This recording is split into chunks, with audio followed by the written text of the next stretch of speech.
আরেকবার বল, কি বললি? কাঁঠালে নাকি আঠার বাচ্চা আঠা আছে।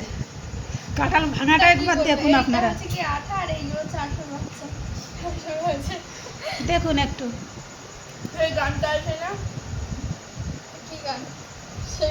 সেই গানটা কি গানটা? একটু ভালো করে ছিটছি। হ্যাঁ, একটু ভালো করে ছিটছে।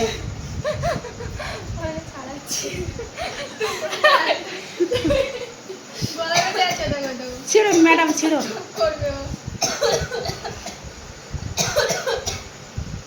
যে যে কাঁঠাল খাবেন আমাদের বাড়ি চলে আসুন। স্পেশাল কাঁঠাল, স্পেশাল কাঁঠাল। হ্যাঁ, যে এ বাবা, তুলতে তুলতে মুখের মধ্যে পুরে দিল। কাউকে খেতে আসতে হবে না, এটা হয়ে গেছে। চন্দ্রা সাপ।